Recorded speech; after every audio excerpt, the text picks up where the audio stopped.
The Reigate Squire by Sir Arthur Conan Doyle. A Robin Reads audiobook. Subscribe for more audiobooks.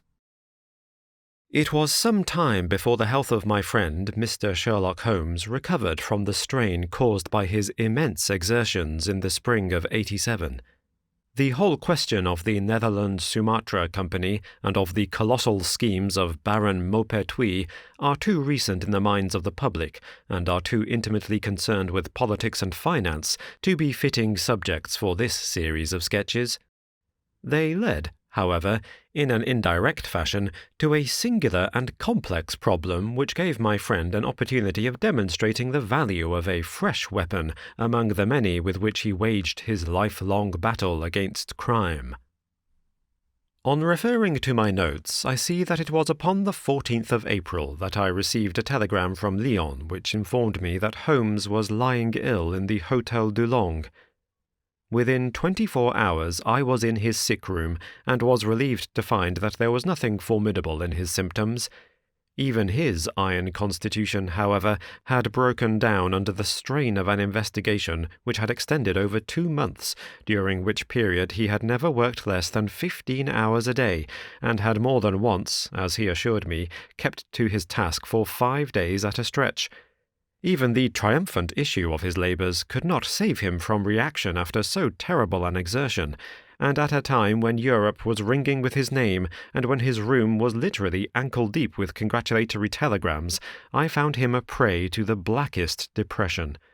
Even the knowledge that he had succeeded where the police of 3 countries had failed, and that he had outmanoeuvred at every point the most accomplished swindler in Europe, was insufficient to rouse him from his nervous prostration.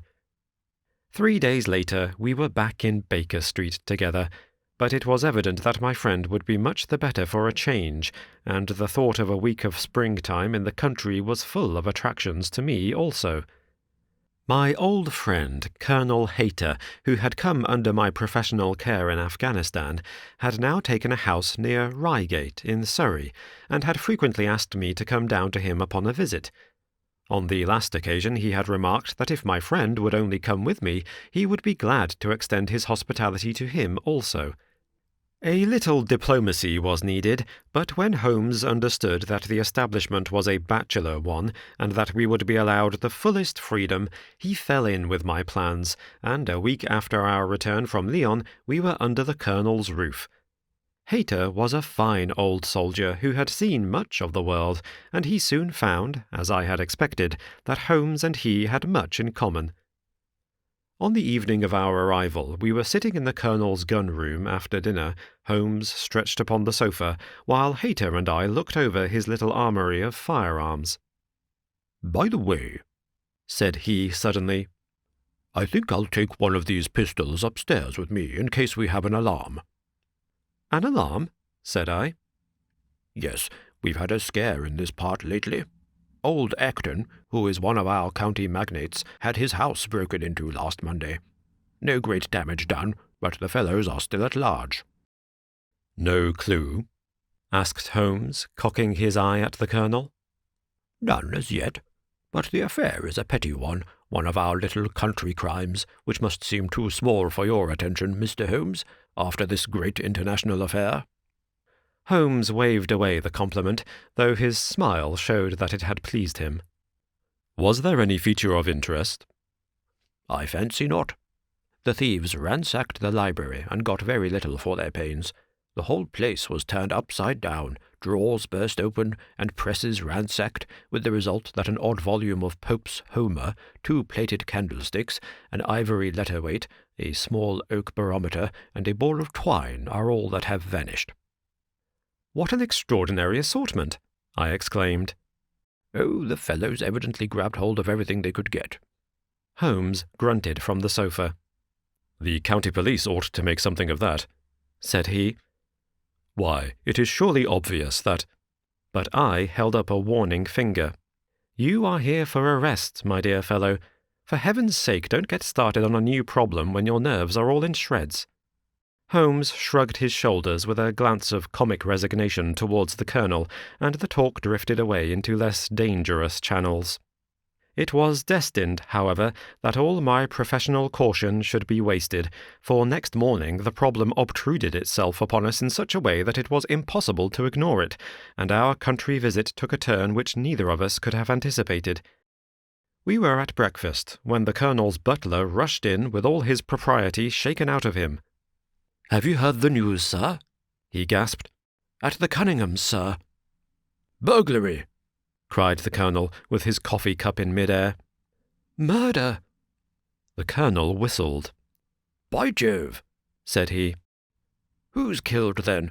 The J.P. or his son?" "Neither, sir. It was William the coachman, shot through the heart, sir, and never spoke again." "Who shot him, then?" "The burglar, sir. He was off like a shot and got clean away. He'd just broke in at the pantry window when William came on him and met his end in saving his master's property." "What time?" "It was last night, sir, somewhere about 12. "Ah, then, we'll step over afterwards," said the Colonel, coolly settling down to his breakfast again. "It's a baddish business," he added when the butler had gone. "He's our leading man about here, is old Cunningham, and a very decent fellow, too.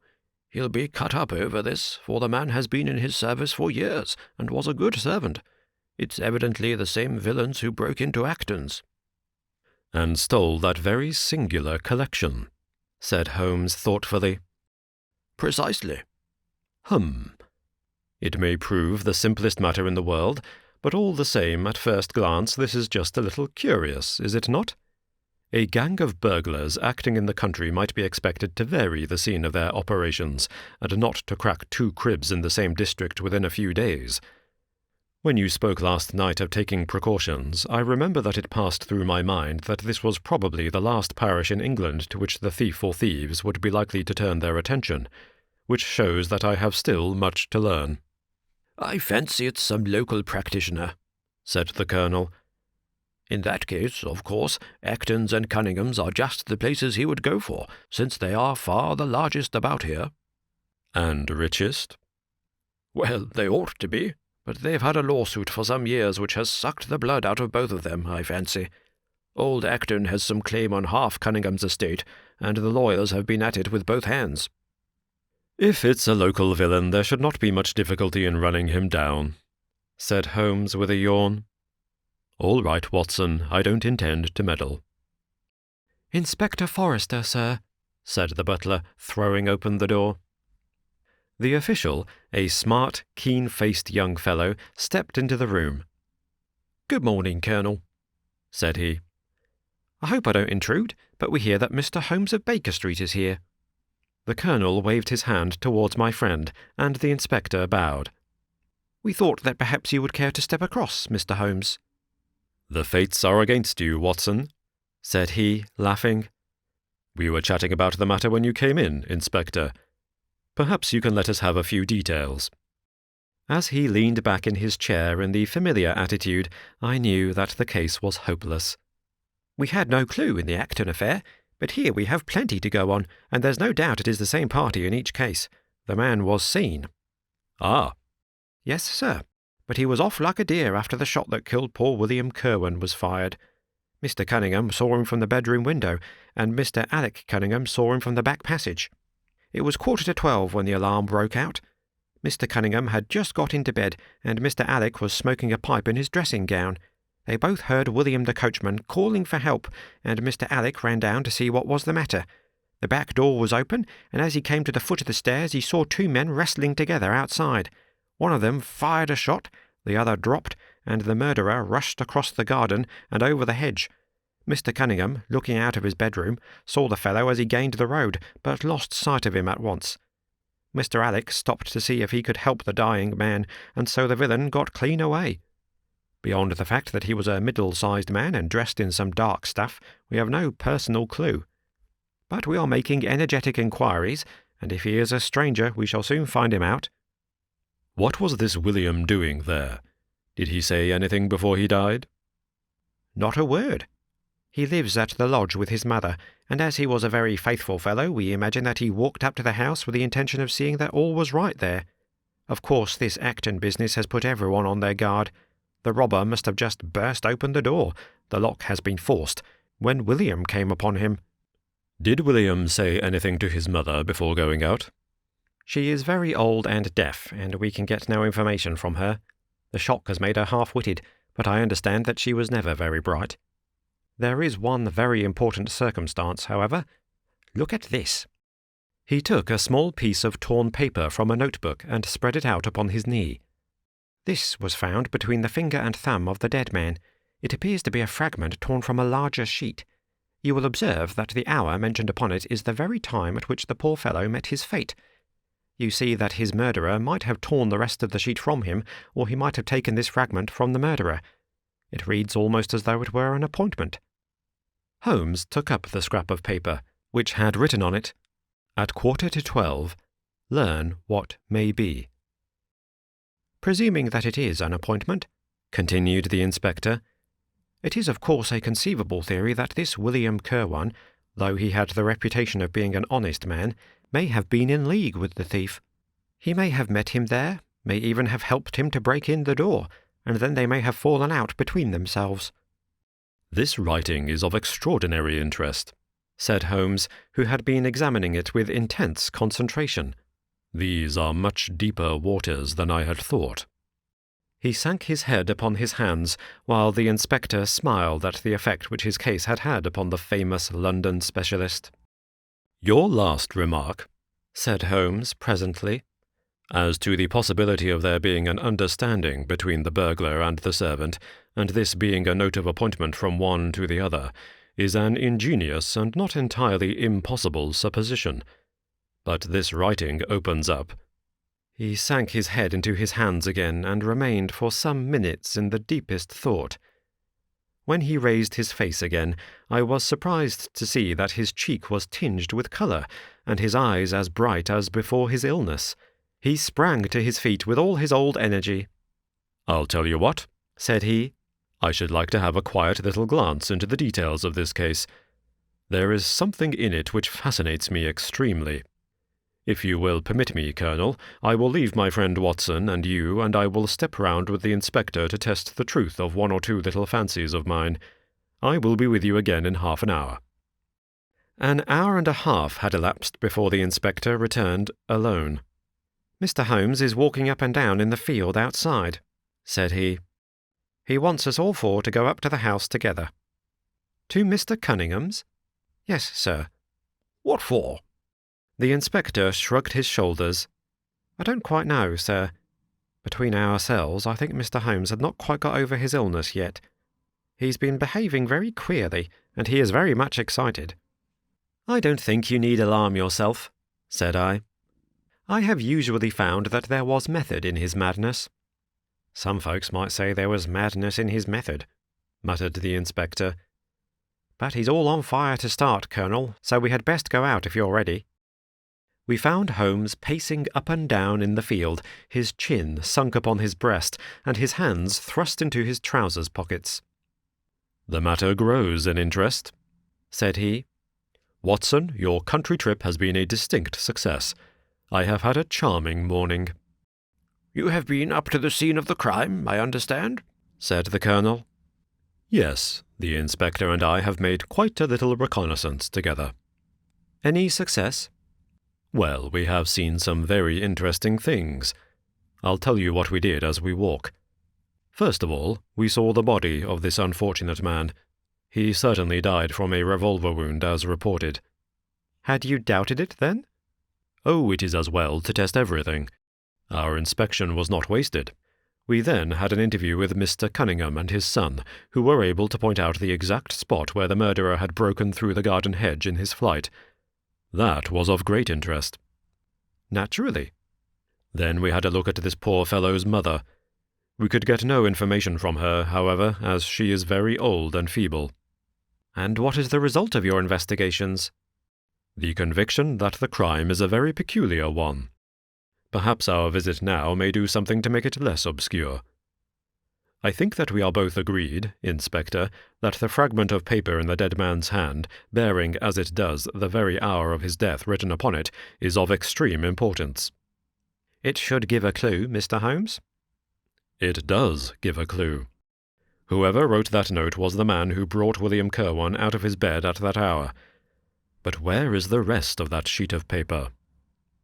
"I examined the ground carefully in the hope of finding it," said the inspector. "It was torn out of the dead man's hand. Why was someone so anxious to get possession of it?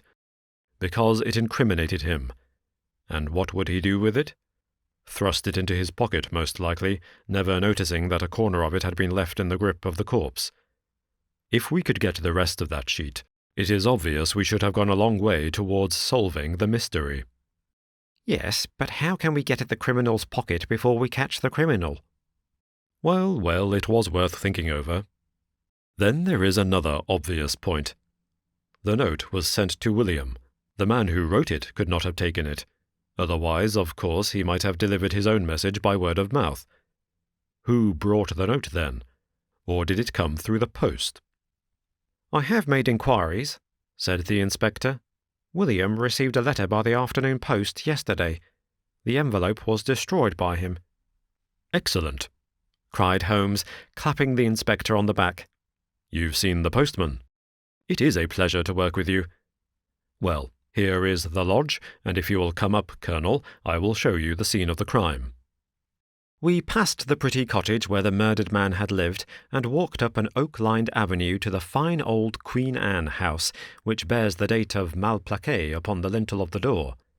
Holmes and the inspector led us round it until we came to the side gate, which is separated by a stretch of garden from the hedge which lines the road. A constable was standing at the kitchen door. "Throw the door open, officer," said Holmes. Now, it was on those stairs that young Mr. Cunningham stood and saw the two men struggling just where we are. Old Mr. Cunningham was at that window, the second one on the left, and he saw the fellow get away just to the left of that bush. Then Mr. Alec ran out and knelt beside the wounded man. The ground is very hard, you see, and there are no marks to guide us. As he spoke, two men came down the garden path from round the angle of the house. The one was an elderly man, with a strong, deep-lined, heavy-eyed face.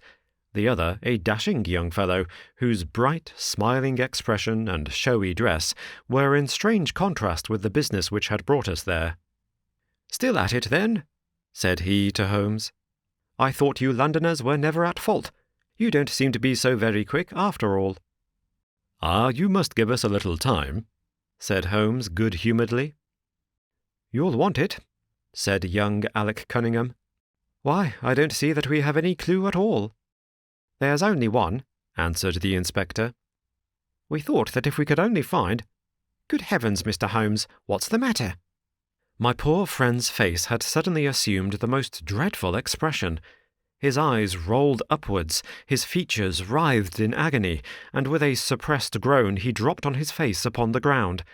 Horrified at the suddenness and severity of the attack, we carried him into the kitchen, where he lay back in a large chair and breathed heavily for some minutes. Finally, with a shame-faced apology for his weakness, he rose once more. "Watson would tell you that I have only just recovered from a severe illness," he explained. "I am liable to these sudden nervous attacks." "Shall I send you home in my trap?" asked old Cunningham. "Well, since I am here, there is one point on which I should like to feel sure. We can very easily verify it." "What was it?" "Well, it seems to me that it is just possible that the arrival of this poor fellow William was not before, but after the entrance of the burglar into the house. You appear to take it for granted that, although the door was forced, the robber never got in." "I fancy that is quite obvious," said Mr. Cunningham gravely. "Why, my son Alec had not yet gone to bed, and he would certainly have heard anyone moving about." "Where was he sitting?" "I was smoking in my dressing-room." "Which window is that?" "The last on the left, next to my father's." "Both of your lamps were lit, of course?" "Undoubtedly." "There are some very singular points here," said Holmes, smiling. "Is it not extraordinary that a burglar, and a burglar who had had some previous experience, should deliberately break into a house at a time when he could see from the lights that two of the family were still afoot?" He must have been a cool hand. Well, of course, if the case were not an odd one, we should not have been driven to ask you for an explanation, said young Mr. Alec.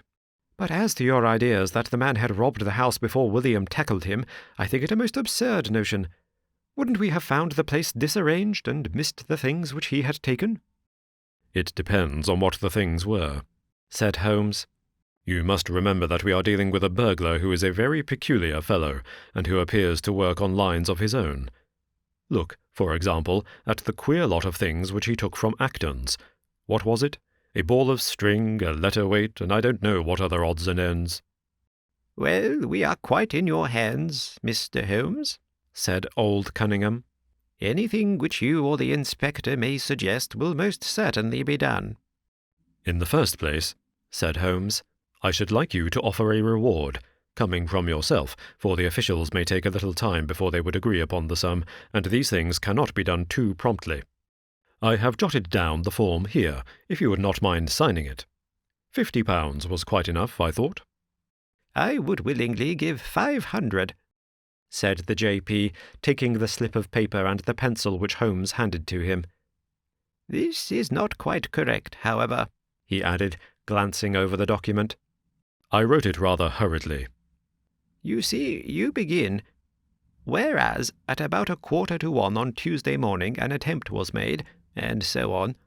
It was at 11:45, as a matter of fact. I was pained at the mistake, for I knew how keenly Holmes would feel any slip of the kind. It was his specialty to be accurate as to fact, but his recent illness had shaken him, and this one little incident was enough to show me that he was still far from being himself. He was obviously embarrassed for an instant, while the inspector raised his eyebrows and Alec Cunningham burst into a laugh. The old gentleman corrected the mistake, however, and handed the paper back to Holmes. "Get it printed as soon as possible," he said. "I think your idea is an excellent one." Holmes put the slip of paper carefully away into his pocket-book. "And now," said he, "it really would be a good thing that we should all go over the house together and make certain that this rather erratic burglar did not, after all, carry anything away with him." Before entering, Holmes made an examination of the door which had been forced. It was evident that a chisel or strong knife had been thrust in, and the lock forced back with it. We could see the marks in the wood where it had been pushed in. "You don't use bars, then?" he asked. "We have never found it necessary." "You don't keep a dog?" "Yes, but he is chained on the other side of the house." "When do the servants go to bed?" "About 10. "I understand that William was usually in his bed also at that hour." "Yes." "It is singular that on this particular night he should have been up. Now, I should be very glad if you would have the kindness to show us over the house, Mr. Cunningham." A stone-flagged passage, with the kitchens branching away from it, led by a wooden staircase directly to the first floor of the house. It came out upon the landing opposite to a second, more ornamental stair, which came up from the front hall. Out of this landing opened the drawing-room and several bedrooms, including those of Mr. Cunningham and his son. Holmes walked slowly, taking keen note of the architecture of the house. I could tell from his expression that he was on a hot scent, and yet I could not in the least imagine in what direction his inferences were leading him. "My good sir," said Mr. Cunningham with some impatience, "this is surely very unnecessary. That is my room at the end of the stairs, and my son's is the one beyond it. I leave it to your judgment whether it was possible for the thief to have come up here without disturbing us." "You must try round and get on a fresh scent, I fancy," said the son with a rather malicious smile. "Still, I must ask you to humour me a little further. I should like, for example, to see how far the windows of the bedrooms command the front. This, I understand, is your son's room." He pushed open the door. "And that, I presume, is the dressing-room in which he sat smoking when the alarm was given. Where does the window of that look out to?" He stepped across the bedroom, pushed open the door, and glanced round the other chamber. "I hope that you are satisfied now," said Mr. Cunningham tartly. Thank you. I think I have seen all that I wished. Then, if it is really necessary, we can go into my room. If it is not too much trouble. The J.P. shrugged his shoulders and led the way into his own chamber, which was a plainly furnished and commonplace room. As we moved across it in the direction of the window, Holmes fell back until he and I were the last of the group. Near the foot of the bed stood a dish of oranges and a carafe of water. As we passed it, Holmes, to my unutterable astonishment, leaned over in front of me and deliberately knocked the whole thing over. The glass smashed into 1,000 pieces, and the fruit rolled about into every corner of the room. "You've done it now, Watson," said he coolly. "A pretty mess you've made of the carpet." I stooped in some confusion and began to pick up the fruit, understanding for some reason my companion desired me to take the blame upon myself. The others did the same, and set the table on its legs again. "Hello," cried the inspector. "Where's he got to?" Holmes had disappeared. "Wait here an instant," said young Alec Cunningham. "The fellow is off his head, in my opinion. Come with me, father, and see where he has got to." They rushed out of the room, leaving the inspector, the colonel, and me staring at each other. "'Pon my word, I am inclined to agree with Master Alec," said the official. "It may be the effect of this illness, but it seems to me that—" His words were cut short by a sudden scream of, "Help! Help! Murder!" With a thrill I recognized the voice of that of my friend. I rushed madly from the room on to the landing. The cries, which had sunk down into a hoarse, inarticulate shouting, came from the room which we had first visited. I dashed in, and on into the dressing-room beyond. The two Cunninghams were bending over the prostrate figure of Sherlock Holmes, the younger clutching his throat with both hands, while the elder seemed to be twisting one of his wrists. In an instant the three of us had torn them away from him, and Holmes staggered to his feet, very pale and evidently greatly exhausted. "Arrest these men, Inspector," he gasped. "On what charge?" "That of murdering their coachman, William Kirwan." The inspector stared about him in bewilderment. "Oh, come now, Mr. Holmes," said he at last. "I'm sure you don't really mean to—" "Tut, man, look at their faces," cried Holmes curtly. Never, certainly, have I seen a plainer confession of guilt upon human countenances. The older man seemed numbed and dazed, with a heavy, sullen expression upon his strongly marked face. The son, on the other hand, had dropped all that jaunty, dashing style which had characterized him, and the ferocity of a dangerous wild beast gleamed in his dark eyes and distorted his handsome features. The inspector said nothing, but, stepping to the door, he blew his whistle. 2 of his constables came at the call. "I have no alternative, Mr. Cunningham," said he. "I trust that this may all prove to be an absurd mistake, but you can see that— would you? Drop it!" He struck out with his hand, and a revolver which the younger man was in the act of cocking clattered down upon the floor. "Keep that," said Holmes, quietly putting his foot upon it. "You will find it useful at the trial. But this is what we really wanted." He held up a little crumpled piece of paper. "The remainder of the sheet!" cried the inspector. "Precisely." "And where was it?" "Where I was sure it must be. I'll make the whole matter clear to you presently. I think, Colonel, that you and Watson might return now, and I will be with you again in an hour at the furthest. The inspector and I must have a word with the prisoners, but you will certainly see me back at luncheon time." Sherlock Holmes was as good as his word, for about 1 o'clock he rejoined us in the Colonel's smoking room. He was accompanied by a little elderly gentleman, who was introduced to me as the Mr. Acton whose house had been the scene of the original burglary. "I wished Mr. Acton to be present while I demonstrated this small matter to you," said Holmes, "for it is natural that he should take a keen interest in the details. I am afraid, my dear Colonel, that you must regret the hour that you took in such a stormy petrel as I am." "On the contrary," answered the Colonel warmly, "I consider it the greatest privilege to have been permitted to study your methods of working. I confess that they quite surpass my expectations, and that I am utterly unable to account for your result. I have not yet seen the vestige of a clue." I am afraid that my explanation may disillusionize you, but it has always been my habit to hide none of my methods, either from my friend Watson or from anyone who might take an intelligent interest in them. But first, as I am rather shaken by the knocking about which I had in the dressing-room, I think that I shall help myself to a dash of your brandy, Colonel. My strength has been rather tried of late.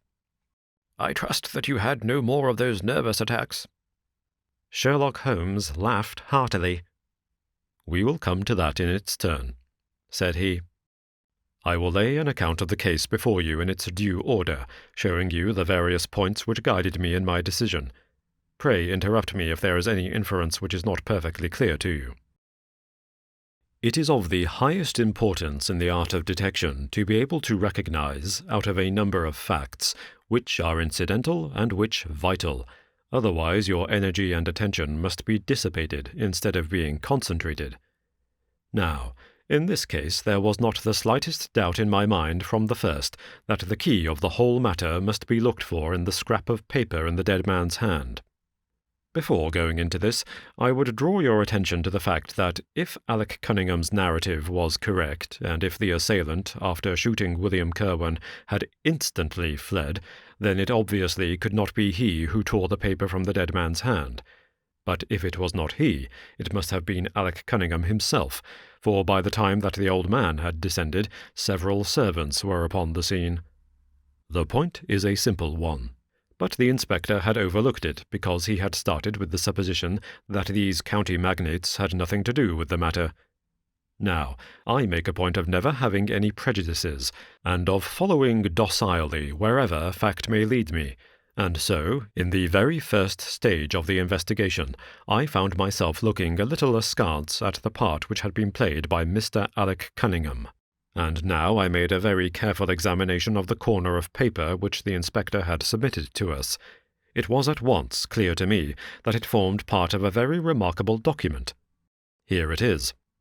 Do you not now observe something very suggestive about it? It has a very irregular look, said the Colonel. My dear sir, cried Holmes, there cannot be the least doubt in the world that it has been written by two persons doing alternate words. When I draw your attention to the strong T's of at and to, and ask you to compare them with the weak ones of quarter and 12, you will instantly recognize the fact. A very brief analysis of these four words would enable you to say with the utmost confidence that the learn and the maybe are written in the stronger hand, and the what in the weaker. By Jove, it's as clear as day, cried the Colonel. Why on earth should two men write a letter in such a fashion? Obviously the business was a bad one, and one of the men who distrusted the other was determined that, whatever was done, each should have an equal hand in it. Now, of the two men, it is clear that the one who wrote the at and to was the ringleader. How do you get at that? We might deduce it from the mere character of the one hand as compared with the other. But we have more assured reasons than that for supposing it. If you examine this scrap with attention, you will come to the conclusion that the man with the stronger hand wrote all his words first, leaving blanks for the other to fill up. These blanks were not always sufficient, and you can see that the second man had a squeeze to fit his quarter in between the at and the to, showing that the latter were already written. The man who wrote all his words first is undoubtedly the man who planned the affair. Excellent, cried Mr. Acton. But very superficial, said Holmes. We come now, however, to a point which is of importance. You may not be aware that the deduction of a man's age from his writing is one which has been brought to considerable accuracy by experts. In normal cases, one can place a man in his true decade with tolerable confidence. I say normal cases because ill health and physical weakness reproduce the signs of old age even when the invalid is a youth. In this case, looking at the bold, strong hand of the one, and the rather broken-backed appearance of the other, which still retains its legibility although the T's have begun to lose their crossing, we can say that the one was a young man and the other was advanced in years, without being positively decrepit. Excellent, cried Mr. Acton again. There is a further point, however, which is subtler and of greater interest. There is something in common between these hands. They belong to men who are blood relatives. It may be most obvious to you in the Greek ease, but to me there are many small points which indicate the same thing. I have no doubt at all that a family mannerism can be traced in these two specimens of writing. I am only, of course, giving you the leading results now of my examination of the paper. There were 23 other deductions which would be of more interest to experts than to you. They all tend to deepen the impression upon my mind that the Cunninghams, father and son, had written this letter. Having got so far, my next step was, of course, to examine into the details of the crime, and to see how far they would help us. I went up to the house with the inspector, and saw all that was to be seen.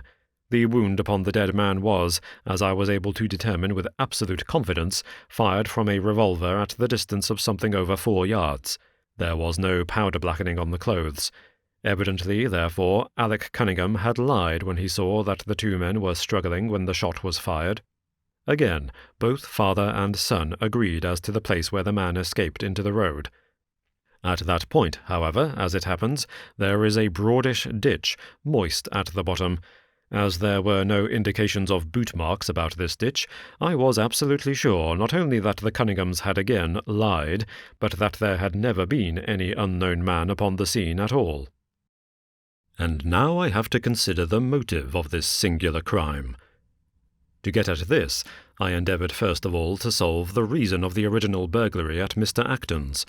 I understood, from something which the Colonel had told us, that a lawsuit had been going on between you, Mr. Acton, and the Cunninghams. Of course, it instantly occurred to me that they had broken into your library with the intention of getting at some document which might be of importance in the case. "Precisely so," said Mr. Acton. "There can be no possible doubt as to their intentions. I have the clearest claim upon half of their present estate, and if they could have found a single paper, which, fortunately, was in the strong box of my solicitors, they would undoubtedly have crippled our case." "There you are," said Holmes, smiling.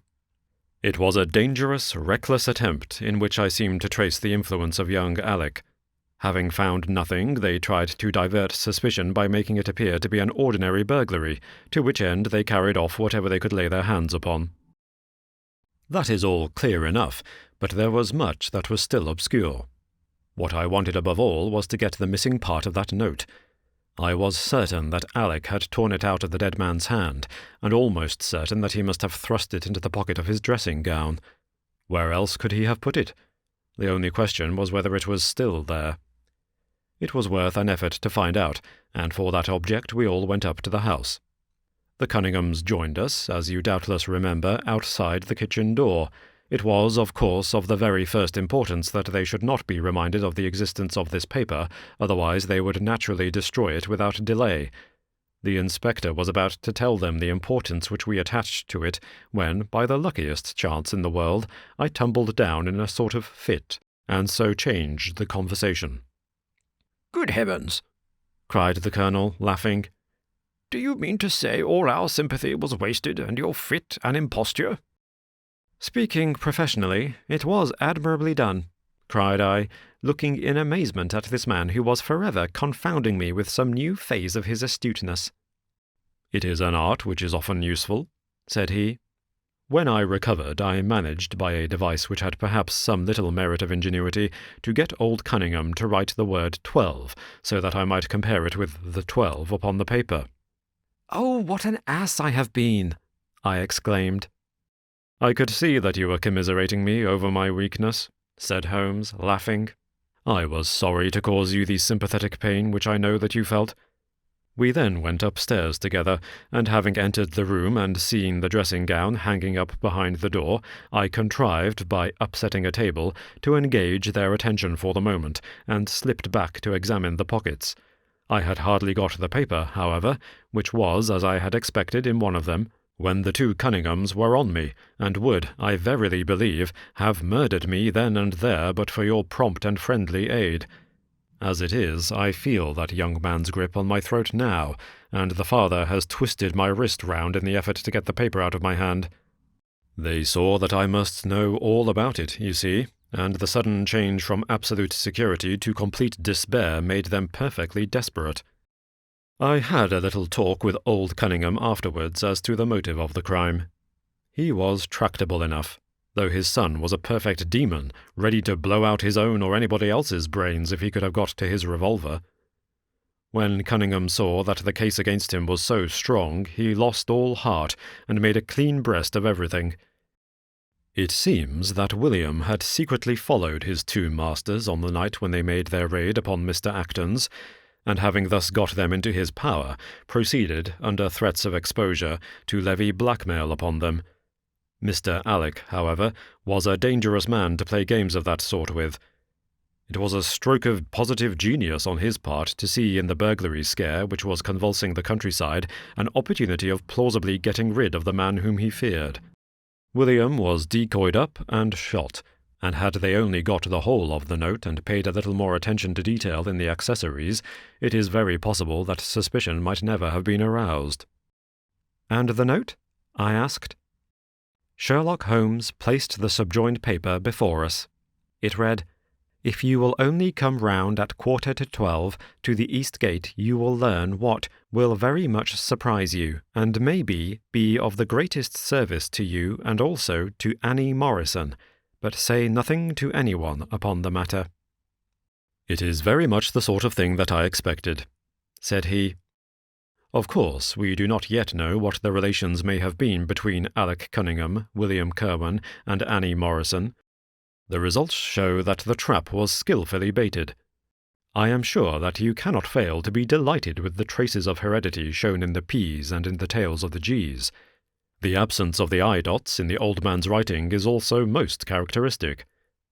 Watson, I think our quiet rest in the country has been a distinct success, and I shall certainly return much invigorated to Baker Street tomorrow." Thank you for listening to Robin Reads Audiobooks. If you enjoyed this video, then please like, subscribe, share it with your friends, and support the channel further by giving a super thanks or clicking the join button. These audiobooks will also become available on Spotify, Bandcamp, Audible, and other audiobook platforms.